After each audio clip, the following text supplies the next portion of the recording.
ఓం శ్రీ గురుభ్యో నమః. హరి ఓం. ఓం శ్రీకృష్ణాయ పరబ్రహ్మణే నమః. ఓం శ్రీ భగవతే వాసుదేవాయ. అత శ్రీమన్నారాయణీయం తృతీయ స్కంధ పరిచ్ఛేదం అథ అష్టమం దశకం ప్రళయవర్ణనం ప్రళయ ప్రాకారవర్ణనం చ. एवं तावत् प्राकृत पक्षयान्ते भ्रामे कल्पेशादिमे लब्ध जन्म ब्रह्मा भूयस्तत्त्वएवाप्यवेदान् सृष्टिं चक्रे पूर्वकल्पोपमानम् सोऽयं चतुर्युग सहस्रमितान्यहानि तावन्मिताश्च रजनीर्बहुशो निनाय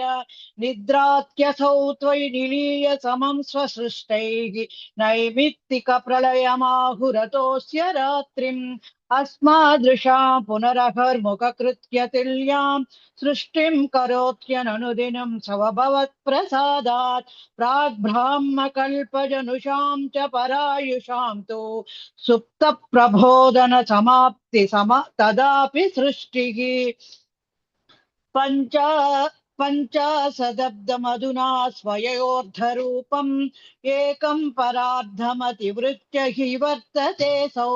तत्रान्त्यरात्रिजनितान् कथयामि भूमन् पश्चाद्धिनावतरणे च भवद्विलासान् दीनावसाने च सरोजयोनिः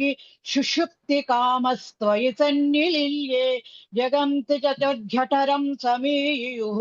तदेदमे कार्णवमास विश्वं तवेव वेशे पनिराजिशेषे जलैकशेषे भुवनेश्मशेषे आनन्दसान्द्रानुभवस्वरूपः स्वयोगनिद्रा परिमुद्रितात्मा कालाख्यशक्तिः प्रलयावसाने प्रबोधयत्यादिसता किलादौ त्वया प्रसुप्तं परिसुप्तशक्तिव्रजेन तत्राखिल जीवधाम्ना चतुर्युगानां च सहस्रमेवं त्वयि प्रसुप्ते पुनरद्वितीये कालाख्यशक्तिः प्रथमप्रबुद्धा प्राबोधय त्वां किल विश्वनाथ विभुज्य च त्वं जलगर्भसायिन् विलोक्य लोकानखिलान् प्रलीनान् तेष्येव सूक्ष्मात्मतया निजां ततस्थितेषु विश्वेषु तदा दृष्टिम् ततस्त्वदीयादैनाभिरन्द्रावुदं चितं किञ्चन दिव्यपद्मं निलीन निःशेषपदार्धमाला संक्षेपरूपं मुकुलायमानम् तदेतदम्बोरुहकुड्मलं ते कलेवरातोयपथे प्ररूढं बहिर्निरीतं परितुस्परिद्भिः स्वधामभिर्ध्वां तमलन्यकृन्तत् संफुल्लपत्रे नितरां विचित्रे तस्मिन् भवद्वीर्यद्रुते सरोजे सपद्मजन्मा विधिरा विरासीत् स्वयं प्रबुद्धाखिलवेदराशिः अस्मिन् परात्मन्ननुपादकल्पे त्वमित्थमुत्थापित पद्मयोनिः अनन्तभूमा मम रोगराशिन् निरुन्धिवातालयवासविष्टो नारायणाखिल गुरो भगवन् नमस्ते. नारायणाखिल गुरो भगवन् नमस्ते. इति श्रीमन्नारायणेति प्रलयवर्णन समाप्तम्. अथ नवमं दशकं जगत्सृष्टिवर्णनम्. स्थितः स कमलोद्भवस्तु वहिनाभिपङ्केरुहे कुतस्त्विदिदमम्बुदावुदितमित्यनालोकयन् तदीक्षण कुतूहलात् प्रतिदिशौ विवृत्ताननः चतुर्वदनतामगाद्विकसदष्टदृष्ट्यम्बुजाम् महार्णव विघूर्णितौ कमलमेव तत्केवलम् विलोक्य तदुपाश्रयन् तव तनुं तु नालोकयन् कयेश कमलोदरे महति निस्सहायोऽप्ययम् कुतस्विदिदमम्बुजम् समजनीति किं तामगात् अमुष्य हि सरोरुहः किमपि कारणं सम्भवेत् इति स्म कृतनिश्चयः स खलु नाळरन्ध्राद्वना स्वयोगबलविद्यया समवरूढवान् प्रौढधी त्वदीयमतिमोगनन् न तु कलेबरं दृष्टवान् ततः सकलनालिका विवरमार्गगो मार्गयन् प्रयस्य ततवत्सरः किमपि नैव सन्दृष्टवान् निवृत्य कमलोदरे सुखनिषण्ण एकाग्रदीः समाधिबलमाधदे भवदनुग्रहैकाग्रही सतेन परिवत्सरै दृढसमाधिबन्धो लसत्प्रबोधविदिति कृतः सकलु पद्मिनी सम्भवः अदृष्टचरमद्भुतं तव हि रूपमन्त्रदृशा व्यचष्ट परितुष्टति भुजभगभोगभागाश्रयम् किरीटमकुटोल्लसत्कटकहार केयूरयुन् मणिस्फुरितमेकलं सुपरिवीत पीताम्बरम् कलाय कुसुमप्रभं गलतलोल्लसौस्तुभम् वपुस्तदयि भावये कमलजन्मने दर्शितम् श्रुति प्रकरदर्शित प्रचुर वैभव श्रीपते हरे जय जय प्रभो पदमुपैषि दृष्ट्वा दृशो कुरुष्व धीमासु मे भुवन निर्मितो कर्मठाम् इति द्रुहिण वर्णित स्वगुणभङ्गिमा पाहि माम् लभस्व भुवनत्रय रचन दक्षतामक्षताम् गृहाणमदनुग्रहं कुरु तपश्च भूयो विदे भवत्व किल साधनीमय च भक्तिरत्युत्कटेत्युदीर्य गिरिमा ददा चेत मुदितते भेदसम् शतं कृततपास्ततः सकलु दिव्य संवत्सरान् अवाप्य च तपोबलं मतिबलं च पूर्वाधिकम् उदीक्ष्य किल कम्पितं पयति पङ्कजं वायुना भवद्बल विजृम्भितः पावन पातसी पीतवान् तवेव कृपया पुनः सरसिजेन तेनैव सह प्रकल्प्य भुवनत्रयीं प्रवभृते प्रजा निर्मितौ तथाविध कृपाभरो गुरुमरुत्पुराधीश्वर त्वमातु परिपागिमान् गुरुदयोक्षितैरीक्षितैः नारायणाखिल गुरो भगवन्नमस्ते नारायणाखिल गुरो भगवन्नमस्ते अध दशमं दशमं दशकम् सृष्टिवैविध्यवर्णनम् वैकुण्ठवर्धित बलोध भवत्प्रसादात् अम्बोजयो निरसृजति किल जीवदेहान् सास्नूनि भूरुगमयानि ददाति रक्षाम् जातिर्मनुष्य निवहानपि देवभेदान् मिथ्याग्रहात्ममतिराग विकोपभीतिः अज्ञानवृत्तिमिति पञ्चविधां सृष्ट्वा उद्दामतामस पदार्थ विधानदूनः तेने त्वदीय चरणौ स्मरणौ विशुद्ध्यैः तावत् ससज्जमनसा सनकं सनन्दं भूयः सनातनमुनिं च सनत्कुमारम् ते सृष्टिकर्मणि तुनितेन नियुज्यमानः त्वत्पादभक्तिरसिका जगृहुर्नवानिम् तावत् प्रकोपमुदितं प्रतिरुन्धतोऽस्य भ्रूमज्जतो जनिमृडो भवदेकदेशः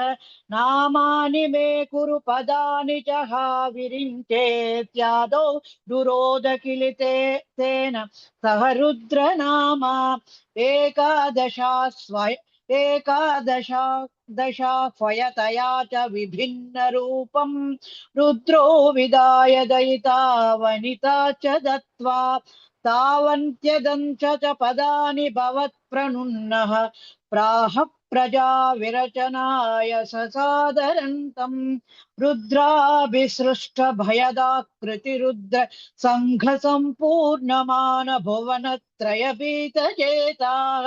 मामा प्रजाः सृजत पच्छदमङ्गलाये त्याचष्टतम् चाचष्टतम् कमलभूर्भवदीरितात्मा तस्यादसर्गरसिकस्य मरीचिरत्रिः तत्राङ्गिरः क्रतुमुनिः पुलः पुलस्त्या अङ्गादजायत भृगुश्च वसिष्ठदक्षौ श्रीनारदश्च भगवन् भवदङ्घ्रिदासः धर्माधिकानभिस्तुजन्नथ कर्दमं च वाणिः विदाय विधिरङ्गजसङ्कुलोऽभूत् त्वद्बोधितैः सनकदक्षमुखैस्तनूजैः उद्बोधितश्च विररामतमो विमुञ्चन् वेदान् पुराणनिवहानपि सर्वविद्याः कुर्वन्निजानन गणाच्चतुराननोऽसौ पुत्रेषु तेषु विनिधाय ससर्गवृद्धिम् आप्राप्नुवंस्तव पदाम्बुजमाश्रितोऽभूत् जानुन्नुपायमथजेकमदो विभज्य स्त्रिं पुंसभावमवजन्मनु तद्वधूभ्याम् ताभ्यां च मानुषकुलानि विवर्धयंस्त्वम् गोविन्दमारुतपुरेश निरुन्दिरोगान् नारायणाखिलगुरो भगवन् नमस्ते नारायणाखिलगुरो भगवन् नमस्ते अथ एकादश दशकम् हिरण्याक्ष हिरण्योत्पत्तिवर्णनम् च सनकादीना वैकुण्ठप्रवेशवर्णनम् जय विजय शापवर्णनम्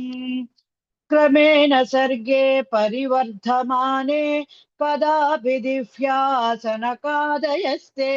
भवद्विलोकाय विकुण्ठलोकम् प्रपेदिरे मारुतमन्दिरे स मनोज्ञनैः श्रेयसनकाननाज्यै अनेकवापी मणिमन्दिरैश्च अनोपमन्तन् भवतो निकेतन् मुनीश्वराः प्रापुरतीतकक्ष्या भवद्दृक्षून् भवनौ विविक्षून् द्वास्तौ जयस्तान् विजयोऽप्यरुन्धाम् तेषां च चित्ते पदमापकोपः सर्वं भवत्प्रेरणयेव भूमन् वैकुण्ठलोकानुचित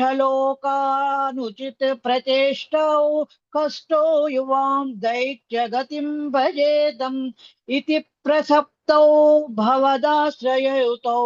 हरिस्मृतिर्नोस्त्विति नेमतुस्तान् तदेतदाज्ञाय भवनावाप्तः सहेव लक्ष्म्या बहिरम्बुजाक्ष खगेश्वरां सार्पितचारुबाहुः आनन्दयं स्थानभिराममूर्त्या प्रसाद्य गीर्भिस्तुवतो मुनीन्द्र अनन्यनाथावदपार्षदौ तौ संरम्भयोगेन भवेस्त्रिभिर्मामुपेतमित्यात् कृपण्यगादि त्वदीयभृत्या वद काश्यपात्तौ सुरारिवीरावुदितौ द्वौ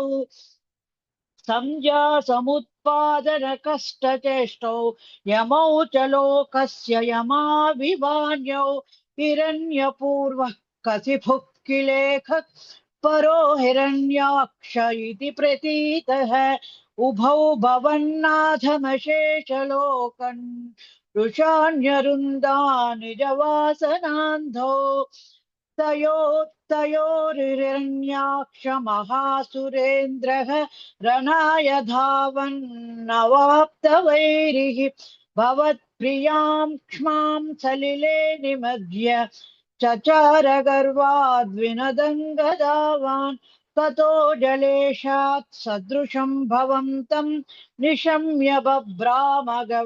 गवेषयंस्त्वाम् भक्तैकदृश्यः भक्तैकदृश्यः सकृपानिधे त्वं निरुन्दिरोगान् मरुदालयेत नारायणाखिलगुरो भगवन्नमस्ते नारायणाखिलगुरो भगवन्नमस्ते इति इति द्वादशं दशकम् वरहावतारवर्णनं भूमुद्धर भूमुद्धरणवर्णनं च स्वायम्भुवो मनुरथो जनसर्गशीलः दृष्ट्वा महीमसमये सलिले निमग्नां स्रष्टारमापसरणं भवदङ्घ्रिसेवा तुष्टाशयं मुनिजनैः सह सच्चलोके कष्टप्रजा सृजते मय्यवनिर्निमग्ना स्थानं सरोज भव कल्पय तत्प्रजानाम् इत्येवमेष कथितो मनुना स्वयंभूः अम्भोरुहाक्ष तव पादयुगौ व्यचिन्तीत् आहा विभो जलमगण्य पिबं पुरस्तात् अद्यापि मज्जति मही किमहं करोमि इत्थं त्वदङ्घ्रियुगलं शरणैयतोऽस्य नासापुटात् समभवः शिशुकोलरूपी अङ्गुष्ठमात्रवपुरुत्पतितः पुरस्तात् भूयोऽथ कुम्भिसदृशः समजृम्भदास्त्वम् अब्रे अब्रे तदा विधमुदीक्ष्य भवन्तमुच्चैः विस्मेरताौ विधिरगा सहसूनुभिस्त्वैः कोशावचिन्त्य महिमा किटिरुत्थितो मे नासापुटात् किमु भवेदजितस्य माया इत्थौ विचिन्तयति दातरिशैलमात्रः सद्यो भवन् किल जगद्धितघोरघोरम् तन्ते निनादमुपकर्ण्य जनस्तपस्ताः सच्च स्थिताश्च मुनयो नुनुवुर्भवन्तम् तत्स्तोत्रहर्षुलमनः परिणद्य भूयः तोयासयो विपुलमूर्तिरवातरस्त्वम् ऊर्ध्वप्रसारि परिधूम्रविदूतरोमा प्रोक्षिप्तवालधिरवाङ्मुखघोरघोनः तूर्णप्रदीर्ण जलधः परिघूर्ण दक्ष्णा स्तोत्रन्मुनीन् शिशिरयन्नवतेरिदत्वम् अन्तर्जलं तदनु सङ्कुलनक्रचक्रं भ्राम्यत्तिमिङ्गलकुलं कलुषोर्मिमालम् आविश्य भीषणरवेण रसातलस्तान् आकम्पयन् वसुमती मगवेशयस्त्वं दृष्ट्वा तदैत्यहतकेन रसातलान्ते संवेशितां झटिति कूटकिटिर्विभो त्वम् आपातुकान विगणय्य सुरारिखेटान् दंष्ट्राकुरेण वसुधा मदधाः सलीलम् अभ्युद्धरन्नथ दरान् दशनाग्रलग्न मुस्ताङ्कुराङ्कितैवाधिकपीवरात्मा उद्धूतघोरसलिलाज्जलधेरुदञ्चन् क्रीडावरागवपुरीश्वरपायिरोगान् नारायणाखिलगुरो भगवन्नमस्ते नारायणाखिलगुरो भगवन्नमस्ते अथ त्रयोदशं दशकम् हिरण्याक्षवधवर्णनम् हिरण्याक्षं तावत् वरद भवदन्वेषण परम् चरन्तम् सावर्ते पयसि सिजजङ्घा परिमिते भवद्भक् युक्तो गत्वा कपटपटुधीर्नारदमुनिः शनैरुचे नन्दन् दनुजमपि निन्दंस्तव बलम् समायावि विष्णुर्हरति भवदीयां वसुमतीं प्रभो कष्टं किमिदमिति तेनाभिगतितः नदन्वासो क्वासाविति स मुनिना दर्शितपदः भवन्तम् सम्प्रापद्धरणीधरमुद्यन्तमुदकात् अहो अरण्योऽयं मृग इति असन्तं बहुतरैः दुरुक्तैर्वेद्यं तं दितिसुतमवज्ञाय भगवन् महीन् दृष्ट्वा दंष्ट्रा शिरसि चकितां स्वेन महसा पयोधावाधाय प्रसभमुदयं ता मृदविधौ गदापानौ दैत्यै त्वमपि हि गृहीतोन्नत गदः नियुद्धेन क्रीडन् घटघटरवोत्कुष्ठवियता रणालोकोत्सुक्ष्यान्तीलति सुरसङ्गे धृतममुम् निरुन्द्याः सन्ध्याथ प्रथममिति धात्रा जगदिशे गदन्मर्दे तस्मिन् स्तव खलु गदायां दितिभुवः गदा गदाघाता धूमो झटिति पतितया महः भोः मृदुस्मेरास्यस्त्वं धनुजकुलनिर्मूलनशनम् महाचक्रं स्मृत्वा करभुवि दधानो रुरुचिषे ततः शूलन् कालप्रतिमरुषि दैत्ये विसृजति त्वयि छिन्दत्तेन करकलितचक्रप्रहरणात् समारुष्टो मुष्ट्या स खलु वितुदं स्वां समतनोत् गलन्माये मायास्त्वयि किल जगन्मोहनकरी भवच्चक्रज्योतिष्कनलवनिपातेन विदुते ततो मायाचक्रे विततगणरोषान्धमनसम् गरिष्ठाभिर्मुष्टिप्रहृतिभिरभिघ्नन्तमसुरम् स्वपादाङ्गुष्ठेन श्रवणपदमूले निरवधि महाकाय सोऽयं तव चरणपात प्रमिदितः गलद्रक्तो वक्त्रादपददृशिभिः श्रागितहतिः तदा त्वामुद्दाम प्रमदभर विद्योतिहृदयाः मुनीन्द्राः सान्द्राभिस्तुतिभिरवनु वन्नदद्वरतनुम् मुनीन्द्राः सान्द्राभिस्तुतिभिरनुवन्नद्वरतनुम् त्वचि छन्दो रोमस्वपि कुशगणचक्षुषि घृतम् चतुर्होतारोऽङ्ग्रौ सृगपि वदने चोदरयिडा ग्रहा जिह्वायां ते परपुरुषकर्णे च तमसा विभो सोमो वीर्यो वरदगलदेशेऽप्युपसदः मुनीन्द्रैरित्यादिस्तवनमुखरैर्मोदितमनाः महीयस्या मूर्त्या विमलतरकीर्त्या च विलसन् स्वदिष्ट्यं सम्प्राप्तः सुकरसविहारी मधुरिपोः निरुन्ध्यारोगं मे सकलमपि वातालयपते नारायणाखिल गुरो भगवन्नमस्ते नारायणाखिल गुरो भगवन्नमस्ते अध चतुर्दशं दशकम् कपिलोपाख्यानं च समनुस्मृत तावकाङ्घ्रियुग्मः समनुः पङ्कजसम्भवाङ्गजन्मा निजमन्तरमन्तरायहीनं चरितं ते कथयन् सुखं निनाय समये खलु तत्र कर्धमाख्यः दृढेनोच्चाय भवस्तदीयवाच द्रुतसर्गरसो निसर्गरम्यम् भगवन्स्त्वामयुतं समाशिषेवे गरुडोपरि कालमेघकम्रं विलसत्केलि सरोजपाणिपद्मं हसितोल्लसिताननो विभो त्वं वपुराविष्कुरुषे स्म कर्दमाय स्तुवते पुलकावृताय तस्मै मनुपुत्रीं दयितां न वापि पुत्रीः कपिलं च सुतं स्वमेव पश्चात् स्वगतिं चाप्यनुगृह्य निर्गतो भूः समनुष्यतरूपया महिष्या गुणवत्या तुतया च देवहूत्या भवदीरितनारदोपदिष्टः समगात् कर्दममागति प्रतीक्षम् मनुनोपहृतां च देवहूतिं तरुणीरत्नमवाप्य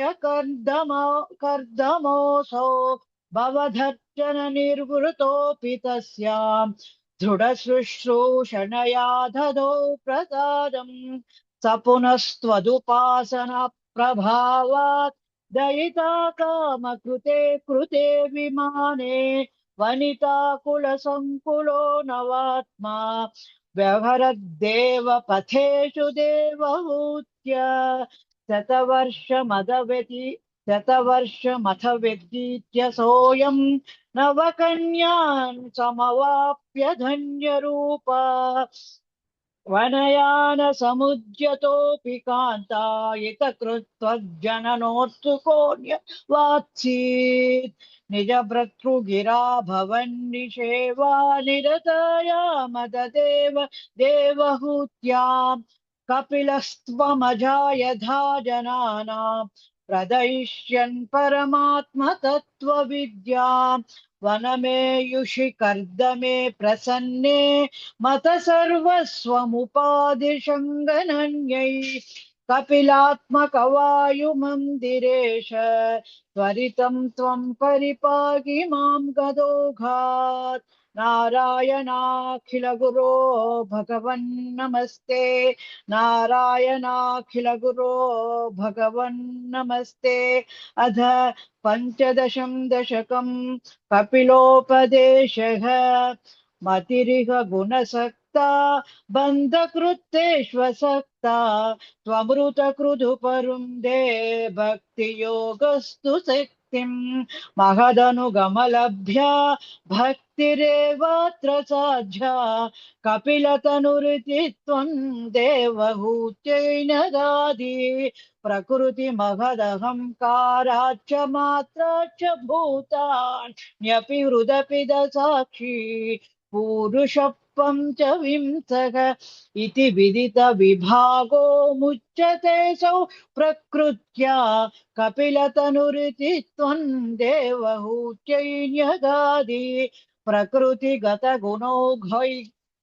प्रकृतिगतगुणैर्नाज्यते पुरुषोऽयं यदि तु सजति तस्यां तद्गुणास्तं भजेरन् मदनुभजन तत्त्वालोचनैः साप्यपेयात् कपिलतनुरिति त्वं देवहूत्यैन्यगादि विमलमतिरूपात्तैरासनैर्मैर्मदङ्गम्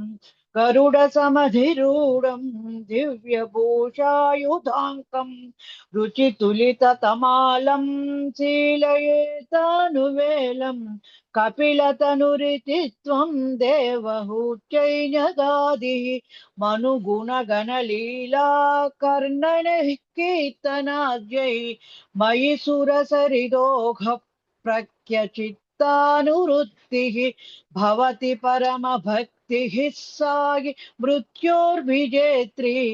कपिलतनुरिति त्वं देवहूत्यैन्यगादिः अहह बहुलहिंसा सञ्चितार्थैः कुटुम्बम् प्रतिदिनमनुपुष्णन् श्रीजितो बाललाली विशति हि गृहसक्तो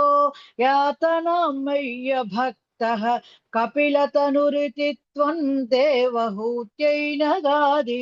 युवति जठर खिन्नो जातबोधोऽप्यकाण्डे प्रसवगलित बोधः पीडयोलिङ्ग्य बाल्यम् पुनरपि बत मुह्यत्येव तारुण्यकाले कपिलतनुरिति त्वं देवहूत्यैनगादि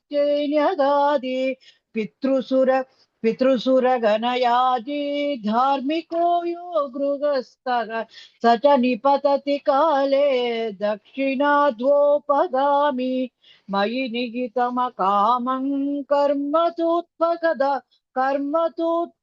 पदार्थं कपिलतनुरिति देवहूत्यैन्यगादि इति सुविदितवेद्यां देवये देवहूतिम् कृतिनुतिमनुगृह्य